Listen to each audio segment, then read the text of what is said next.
नमस्कार, रसस्वादमध्ये आपलं स्वागत आहे। आज आपण बघणार आहोत रव्याचे मालपुवे।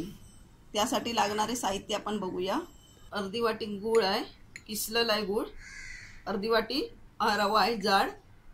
2 चमचे सुकं खोबरं, चिमूटभर मीठ, 2 चमचे तांदळाचं पीठ, पाव चमचा हळद आणि अर्धा चमचा वेलची पावडर। पहिला आपण गूळ घेऊया,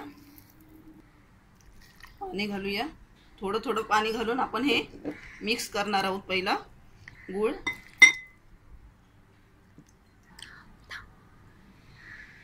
थोडं पाणी घालूया। रवा घालून घेऊया।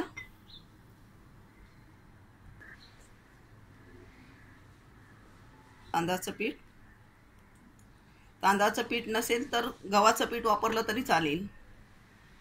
हळद, चिमूटभर मीठ, खोबरं। आता आपण 10 मिनिटं हे मिश्रण तसंच ठेवून देणार आहोत, कारण रवा असल्यामुळे तो रवा फुलून यायला 10 मिनिटं लागेल। 10 मिनिटं झाली आहे, मिश्रण बघूया। मिश्रण आपलं चांगलं फुलून आलं आहे। वेलची घालून घेऊया।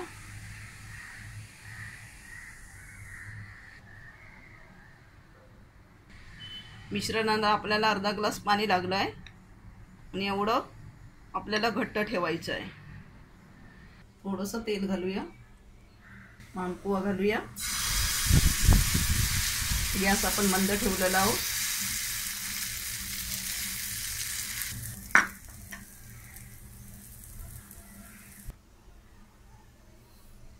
वरून थोडंसं तेल लावून घेऊया।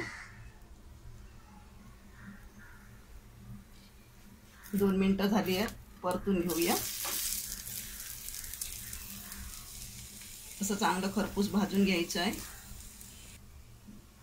परतून घेऊया। आपला मालपुवा चांगला बनवून झाला आहे। दोन्ही पण बाजूने आपण 2-2 मिनिटं मंद आचेवर तळून घेतलेलं आहे। आता आपण हे काढून घेऊया। रव्याचे मालपुवे बनवून तयार आहेत। हा व्हिडिओ आवडला असेल तर लाईक करा आणि रसस्वादला सबस्क्राईब करा। धन्यवाद।